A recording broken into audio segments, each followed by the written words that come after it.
Иш-чаранын максаты зордук зомбулукка кабылган майыптыгы бар айымдардын укуктарын коргоо, аларга тийиштүү колдоо көрсөтүү жана адистердин билимин бекемдөө болуп саналат. Мындан улам семинарга министрликтин өкүлдөрү, социалдык кызматкерлер, жактоочулар, прокурорлор жана укук коргоо органдарынын өкүлдөрү чакырылган. Адистер мындай окуулар тынымсыз өтүп турушу шарт дешет.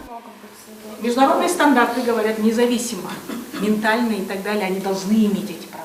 Бүгүнкү иш-чара бул зомбулукка кабылган майыптыгы бар аялдардын өзгөчөлүктөрү жөнүндө атайын иш-чара болуп жатат. Ушул тартылган органдардын кызматкерлеринин өздөрүнүн жана ушул мыйзам боюнча кандай өз ара иш-чараларды алып баруусу тууралуу сүйлөшөбүз. Мындан сырткары сотко чейинки өндүрүштө жана соттук өндүрүштө зомбулукка кабылган майыптыгы бар аялдардын кандай өзгөчөлүктөрүнө биз көңүл бөлүүбүз тууралуу сүйлөшөбүз. Женщин с инвалидностью, а также по вопросам защиты переживших насилие. Изилдөө көрсөткөндөй, майыптыгы бар аялдар менен кыздар зордук зомбулукка көп кабылат. Мындай учурда алар өзгөчө коркунучта болуп, укук коргоо органдарына үнүн жеткизе албай калат. Бул айымдардын өз укугун коргой албай жаткандыгы жана ага көмөкчү боло турган кызматкерлердин укуктук билими жетишсиздиги себеп болууда дешет семинардын катышуучулары. Вопрос именно борьбы с насилием. Бул иш-чара майып айылдар жана кыздарга карата зомбулук менен күрөшүү жаатында маанилүү жана өз убагында жасалган кадам. Ал жаңы кабыл алынган мыйзамдын негизги максаттарына шайкеш келет. Андыктан мындай семинарларды туруктуу жана системалуу негизде өткөрүп туруу өтө маанилүү. Подписан нашим президентом Садыром Нуркожоевичем. Зордук зомбулукка кабылган учурда майыптыгы бар айымдар кимге кайрылууну жана кантип жардам алуу керектигин толук билишпейт. Мындай тренингдер аларды колдоонун эффективдүү жолдорун көрсөтөт. Башкысы көмөкчү маалыматты өз учурунда аларга жеткирип,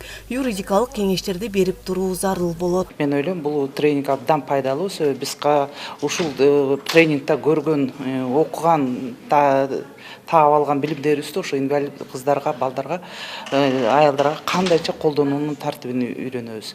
Ошол кезде биз аялдарга, инвалидтерге үйрөтүшүбүз керек да, кайсы убакта кантип коргонууну, кайсы мыйзамдын негизинде өзүнүн укугун коргой алат. Ушул тренинг айда мен ойлойм пайдалуу, бир гана ушул адвокат немеси мектепте да ушундай тренингдер өткөрсө мен абдан кубанат элем. Анткени жаш кыздар ошол жерден башталат тарбия. Инвалидный кыздар өзүнүн укугун обязательно келип адвокатка кайрылбайт. Бул кандайдыр бир мекемелерде ошол жайгашкан, анан мектептерде колдонулса деп ойлойм да. Акыркы учурдагы зордук зомбулук боюнча өлкөдөгү үрөй учурган окуялар айымдардын укугун коргоо маселесин башкы планга алып чыкты. Мындан улам өлкө башчы тарабынан да тиешелүү органдарга катуу тапшырмалар коюлду. Айгерим Дүйшөбаева, Айпери Муратбекова, Жумабай Исманалиев, УТРК, Чүй, Бишкек.